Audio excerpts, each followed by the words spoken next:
தாவேக்கா ஆட்சி அமைந்ததும் அருண் ஐபிஎஸ் அவர்களுக்கு அந்த பதவி கொடுத்தது ஒரு சிலர் எதிர்த்து விமர்சனங்கள் பண்ணாங்க. அவருடைய அந்த பணி இடமாற்றம் நடந்திருக்கு. இந்த விஷயத்தை நீங்க எப்படி பாக்குறீங்க? நம்ம இதுக்கு முன்னாடி இதை பற்றி பேசினோமா? பேசிருக்கோம். நான் என்ன சொன்னேன்? வெயிட் பண்ணுங்க. நான் சொன்னால வெயிட் பண்ணுங்க. ஆனால் இன்னைக்கு ட்விட்டர், இன்ஸ்டாகிராம், ஃபேஸ்புக்லாம் பார்த்தா இதை மக்கள் கொண்டாடுறாங்க.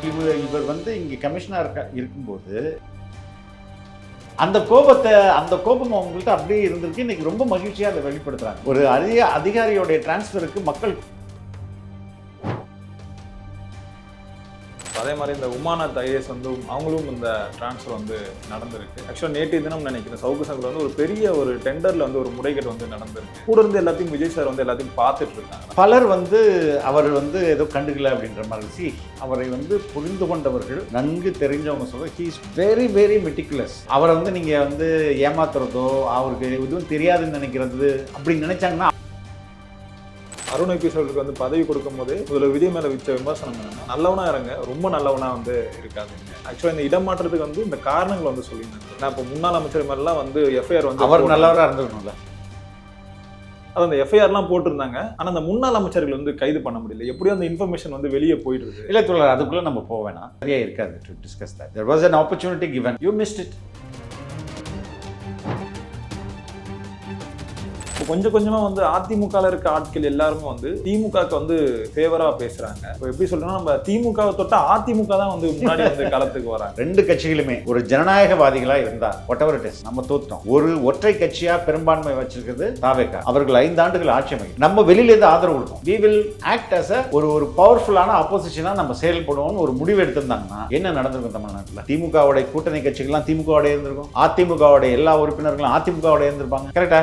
இந்த குறுக்கு வழியில போயிட்டு கருணாகம்ன்றதை இப்பனாச்சும் கண்டுபிடிச்சிங்களா நீங்க? இவ்வளவு நாள் எங்க போயிருந்தது உங்க கண்ணு? அவ்வளவு மமதையோட உச்சம், ஈகோட உச்சம் எதுவுமே உங்களுக்கு தெரியல. இப்ப ரியாலிட்டின்னு வரும்போது தானே உங்களுக்கு கருணாகம் கொட்டின மாதிரி கெடுக்குது. செந்தில் பாலாஜியார், ஏவா வேலுவார், அன்பில் மகேஷ் பொய்யாமொழியார், இவங்களெல்லாம் தாவேக்கா பர்டிகுலரா கார்னர் பண்றாங்க. எப்படியாவது இவங்க சிறைக்கு கொண்டு போயிடணும். அவர்களெல்லாம் ஒத்துமை இருக்கலாம். நீங்க சொல்லுங்க. இந்த கம்ப்ளைண்ட்ஸ் எல்லாம் பெரும்பாலும் அறப்போர் போன்ற இயக்கங்கள் கொடுத்தது. பள்ளி கல்வித்துறையில ஒரு மிகப்பெரிய ஊழல் நடந்திருக்கு. நாளுக்கு நாள் தோண்ட அந்த வந்துட்டே இருக்கு. எத்தனை பேர் கொடுத்துருக்காங்க இதுவரை கம்ப்ளைண்ட்? அன்பில் மகேஷ் பொய்யாமொழியும் இதுல சிக்குவார். ஆப்வியஸா சிக்காம எப்படி போவாரு? இவளால அந்த கம்ப்ளைண்ட் மேல அந்த கம்ப்ளைண்ட்டை கொடுக்க முடியாது. கம்ப்ளைண்ட் கொடுக்குறதுன்னு நீங்க கம்ப்ளைண்ட் கொடுக்க போறீங்கன்னு தெரிஞ்சாலே உங்களை அடிச்சு காலி பண்றாங்க. இப்போ அவங்களுக்கு பாதிக்கப்பட்டவர்கள்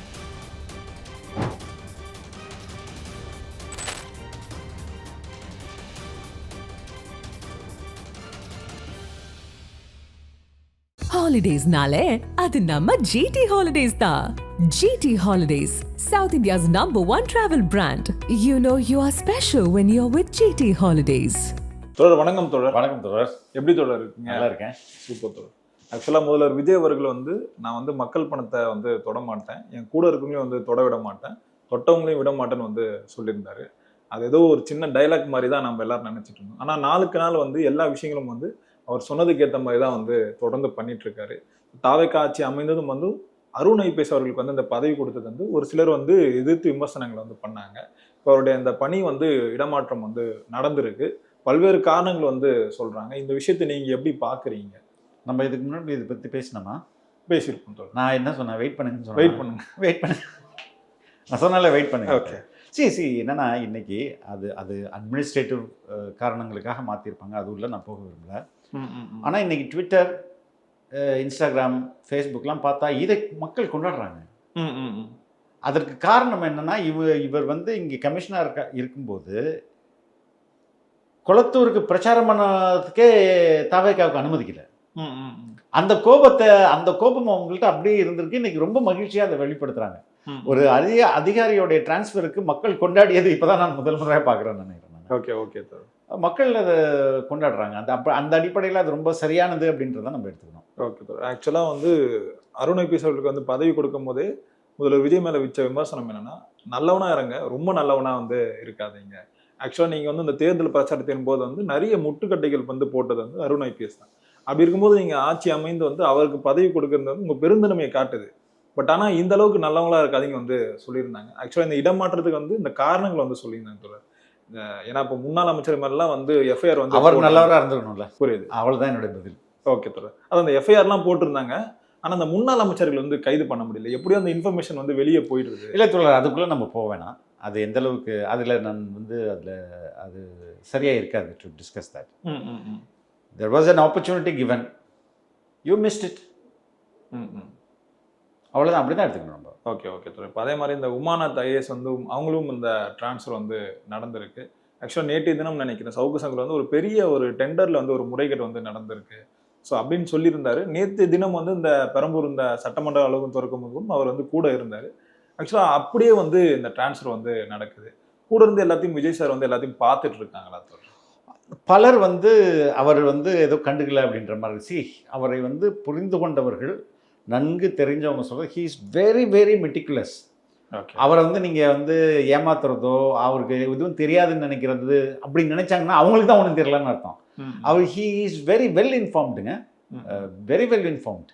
ஓகே ஓகே. நான் வந்து இந்தியா டுடேன்னு நினைக்கிறேன், நான் அது உங்கள்கிட்ட சொன்னேன்னு தெரியல. இந்தியா டுடே ரிப்போர்ட்டர் வந்து திருநெல்வேலி எலெக்ஷன் டைமில் அவங்க வந்து ஒரு இடத்துல வண்டி போகுது, இவங்க வந்து ஒரு சின்ன பட்டிங் ரிப்போர்ட்டர் தான், அவங்க அந்த இடத்துல கவர் பண்ணிட்டு இருக்காங்க. அப்போ வந்து தாவேக்கா தலைவர் தான், முதல்வர் இல்லை. அவர் போகும்போது அவங்க பேரை சொல்லி ஜி எப்படி இருக்கீங்கன்னு சொன்னாங்க. இவங்க வந்து என்ன சார் என் பேரை அவர் தெரிஞ்சுக்கிறாரு அப்படின்னா, இன்னும் இல்லைம்மா அவர் அப்படின்னா என்ன அர்த்தம்? நியூஸை வந்து ரொம்ப மெனக்கெட்டு பார்க்குறாரு தானே அர்த்தம். அப்படின்னு அது அவங்களுக்கே ஒரு ஷாக்கு, எப்படி என் பேர்லாம் அவங்களுக்கு தெரியும் அப்படின்ட்டு. சரி, அது அவருடைய இன்டர்னல் வேற, இவங்க மீடியாக்களில் அவரை பற்றி சொல்கிற நரேட்டிவ்ஸ்ன்றது வேறு. அவங்க அந்த பொண்ணு வந்து சொல்ல, சார் நான்லாம் ஷாக் ஆகிட்டேன் சார், என் பேரை சொல்லி என்ன ஜி எப்படி இருக்கீங்க அப்படின்னு கேட்டாங்க அப்படின்னு சொல்லிட்டு. அந்த ஏன்னா அந்தளவுக்கு உன்னிப்பாக எல்லாத்தையும் பார்க்கக்கூடியவன்றதுக்காக அந்த உதாரணத்தை நான் சொல்கிறேன். Okay okay. அதே மாதிரி இந்த பெரம்பூர் சட்டமன்ற அலுவலகம் வந்து நேற்றைய தினம் வந்து ஓப்பன் பண்ணியிருந்தாங்க. ஆக்சுவலாக இன்னைக்கு காலையில் ஒரு செய்தி வந்து வந்துட்டு இருக்கு. இந்த பெரம்பூர் மக்களுக்கு வந்து நலத்திட்டங்கள் செய்யணும்னு சொல்லிட்டு ஒரு 3 கோடி ரூபாயில் வந்து பட்ஜெட் ஒதுக்குற மாதிரி அந்த பேருந்து நிலையங்கள், இந்த கிரவுண்ட் அதெல்லாம் வந்து ரெடி பண்ணுறதுக்காக இது வந்து பண்ணியாகணும்னு சொல்லிட்டு முதல்ல விஜய் தரப்புல வந்து சொல்லியிருக்காங்க. கொஞ்ச நாட்களுக்கு முன்னாடி வந்து கொளத்தூர் வந்து நாங்கள் சிங்கப்பூரா வந்து மாற்றி வச்சிருக்கோம் அப்படின்ற மாதிரி சொன்னாங்க. அது எல்லாம் வந்து எலெக்ஷனுக்கு 1 வருடம் இந்த 6 மாதங்களுக்கு முன்னாடி தான் நடந்தது. ஆக்சுவலாக தாவேக்கா ஆட்சி அமைந்து இந்த 2 மாதங்கள்லேயே இந்த நலத்திட்டங்களை வந்து தொடங்கியிருக்காங்க. இதுதான் ஒரு வேளை மாற்றமா நமக்கு இப்பதான் பல்வேறு மாற்றங்கள்ங்க. இது மட்டும் கிடையாது. நீங்கள் வந்து நிறைய முதியவர்கள், இளைஞர்கள், குடும்பத்தில் நீங்கள் அரசு அலுவலகத்தில் போயிட்டு எனக்கு வேலை நடந்துருதுன்னு அவங்கவுங்க டெஸ்ட் பண்ணி போட ஆரம்பிச்சிருக்காங்க. அந்த அளவுக்கு நிறைய மாற்றங்கள் நடக்குது. அதை வந்து இன்னும் ஊடகங்கள் அதை வந்து இன்னும் இருட்டடிப்பு தான் செஞ்சுட்டு இருக்காங்க. ஆனால் பெரிய அளவில் ஒரு ரீச் கிடைக்குது ஊடகங்கள்ல, அப்படி நம்ம சொல்லிட முடியாது. இருட்டடி இன்னுமே லெகசி ஊடகங்கள் அப்படி தான் பண்ணிட்டு இருக்காங்க. நீங்கள் வந்து சோஷியல் மீடியான்றது வேற, அது வந்து எல்லாருமே அங்கே வந்து ஊடகவியலாளர்கள், அதை நீங்கள் தடுக்க முடியாது. லெகசி பண்ணுறவங்க என்ன பண்ணிட்டு இருக்காங்க, இன்னும் குறை சொல்லிட்டு தானே இருக்காங்க. ஓகே. அதே மாதிரி நேற்று தினம் இன்னொரு பொருள் வந்து பேசும் பொருளாக மாறிச்சு. அது வந்து லயலா மணி அவர்கள். ஆக்சுவலாக அவருக்கு வந்து இந்த வாரியக்குழு தலைவராக அனௌன்ஸ்மெண்ட் வந்து கொடுத்துருந்தாங்க. ஒரு பக்கம் வந்து தாவேக்கினர் வந்து பயங்கரமாக செலிப்ரேட் பண்ணாங்க, ஏன்னா அவரோட உழைப்பு கிடைச்ச ஒரு அங்கீகாரம் வந்து சொல்லியிருந்தாங்க. இன்னும் ஒரு சிலர் வந்து என்ன சொல்லியிருந்தாங்கன்னா, இந்த பதவி வந்து வேற யாருக்காவது வந்து கொடுத்துருந்துருக்கலாமே, எவ்வளோ வந்து முன்னாள் ஐஏஎஸ் அதிகாரிகள் வந்து இருக்காங்க, ஐபிஎஸ் அதிகாரிகள். இல்லை தொடர், நீங்கள் அது என்ன அதில் என்ன தவறு? அவர் படிக்காதவரா? நன்கு படித்தவர், பட்டம் பெற்றவர். அந்த துறை என்பது தாவேக்கா அரசுக்கு நிச்சயம் தெரியும் யாருக்கு எது தேவையானது, அதில் எந்த குறைபாடும் நம்ம பார்க்க முடியாது. we are very clear. அது இப்போ டிசர்விங், அந்த துறைக்கும் டிசர்விங், மனிதனும் டிசர்விங், அப்படிதான் இருக்கும். அதாவது கொஞ்சம் அந்த திமுக ஆட்சியில் வந்து இந்த வாரியக்குழு தலைவராக இருந்த வந்து திண்டுக்கல் இளவாணி, அப்படியே அதிமுக ஆட்சியில் வந்து பார்த்தா வளர்மதி அவர்கள், அவங்களாம் கொடுக்கும்போது எந்த ஒரு விமர்சனம் வந்து வரல.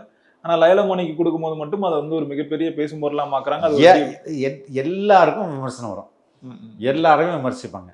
அதுதான் திமுகவும் திமுகவுடைய என்ன சொல்றது வாடகை வாய்க்கலும். Okay okay. இப்போ இது ஒரு பக்கம் இருந்தாலும் இப்போ சமீபத்தில் அனிதா ராதாகிருஷ்ணன் வந்து ஒரு விஷயம் சொல்லியிருந்தார். இந்த தாவேக்கா ஆட்சி வந்து இன்னும் 6 மாதத்துல வந்து கவுந்துடும் வந்து சொல்லியிருந்தாரு. தோழர், அவர் ஜோக்கர் தோழர், நீங்க எதுக்கு அவரை போய் சீரியஸா எடுத்துக்கிறீங்க? இது ரியலியா ஜோக்கர்? ஓகே. இல்லை தோழர், இப்போ திருச்சி சிவா வந்து இன்னும் 6 மாசத்துல வந்து மத்திய அமைச்சராக இருப்பாருன்னு வந்து சொல்றாரு. கட்சியை வந்து உதயநிதி ஸ்டாலின் வந்து வழிநடத்துவார் வந்து சொல்றாங்க. அப்வியஸாக அவர் தானே வழிநடத்தணும். வழிநடத்துறது பிரச்சனை இல்லை தோழர், ஆனா மத்திய அமைச்சர் திருச்சி சிவா இருப்பாருன்னு சொல்றாங்களா? 6 மாசத்துல ஒருவேளை வந்து திமுக வந்து பாஜக வந்து நெருங்குறாங்களா? நெருங்கிட்டாங்களே, என்ன நெருங்குறாங்க? இல்லை தோழர், வேற வழி என்ன இருக்கு?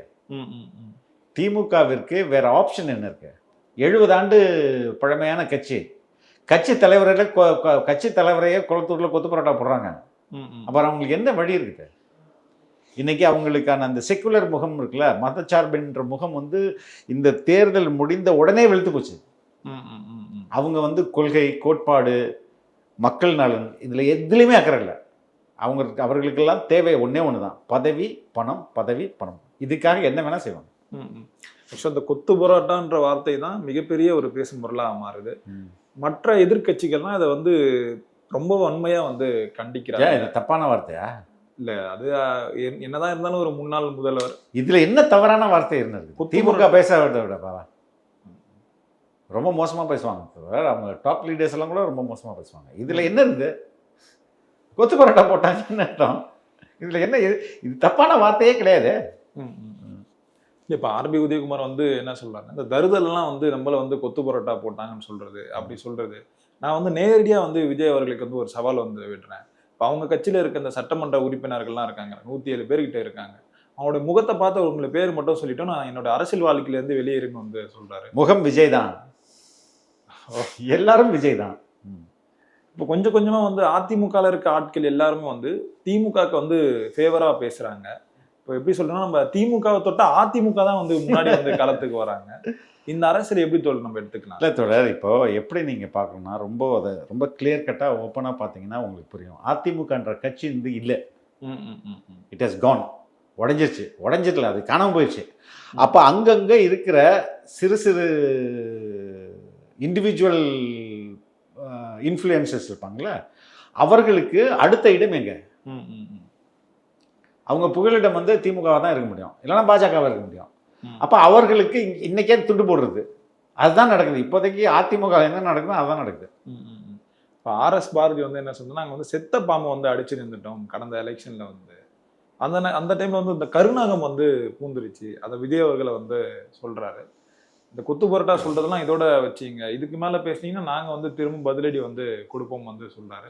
விஜயபாஸ்கர்லாம் வந்து கட்சியில இருந்து சேர்த்திருக்காங்க, இதெல்லாம் வந்து எச்ச இலைகளை வந்து கட்சியில சேர்த்திருக்காங்க இப்படின்ற விமர்சனத்தையும் வந்து வைக்கிறார். அவர் இபிஎஸ் அப்படி சொல்றாரு. இப்ப கருணாகம்ன்றதை இப்பனாச்சும் கண்டுபிடிச்சிங்களா நீங்க?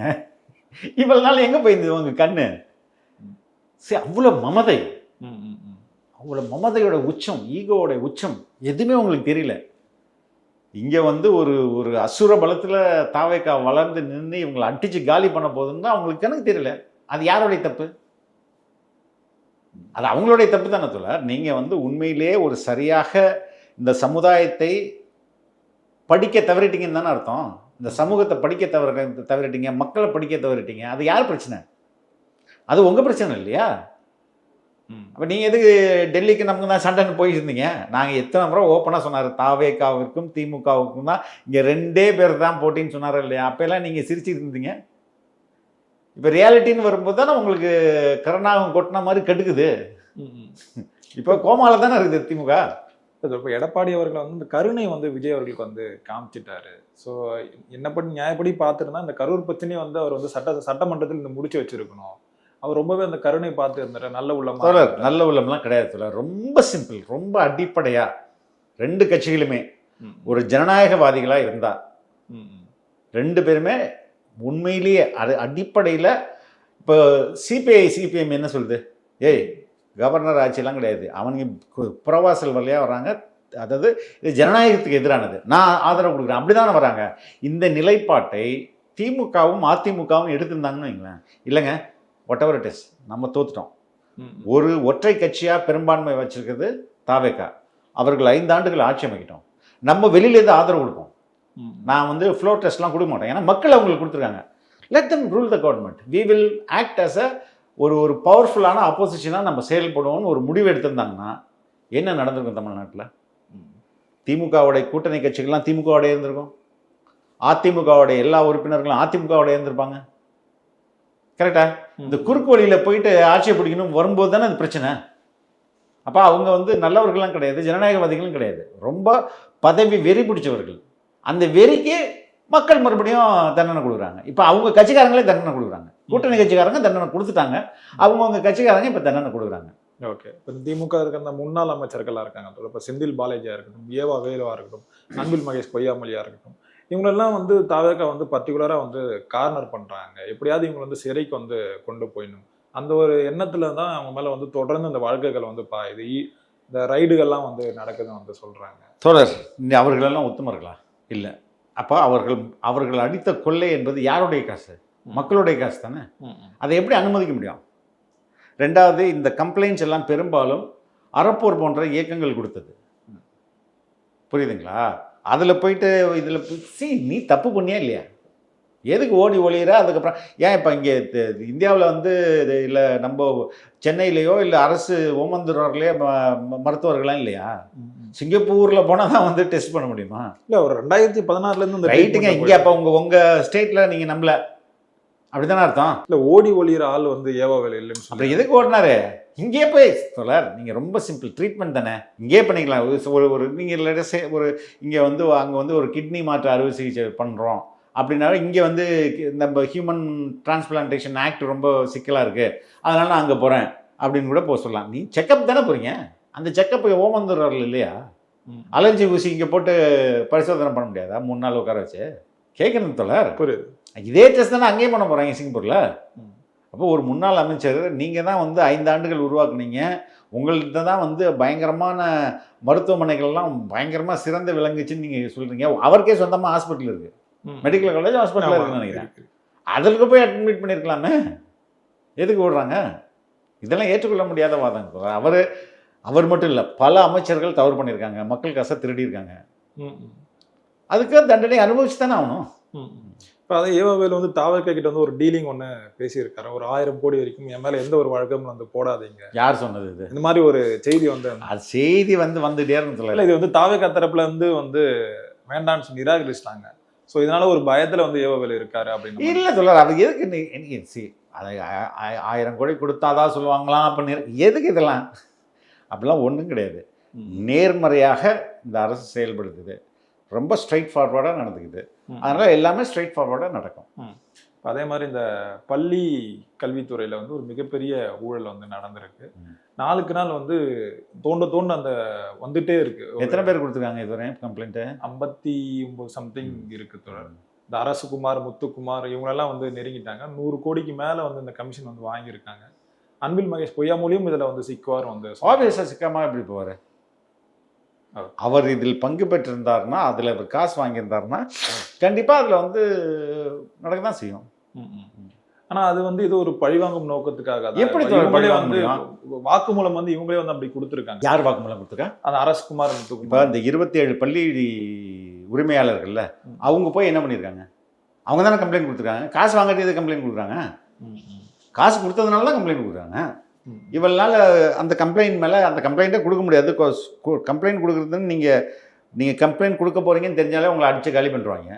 இப்போது அவங்களுக்கு பாதிக்கப்பட்டவர்களுக்கு தைரியம் வந்துருக்குது, நமக்கு போய் கொடுப்போம் அப்படின்னு நினைக்கிறாங்க. ஆக்சுவலாக நிறைய விஷயங்கள் வந்து சொல்லியிருக்கீங்க தொடர். நேரம் கொடுத்ததுக்கு ரொம்ப நன்றி. ரொம்ப நன்றி தொடர். தேங்க்யூ.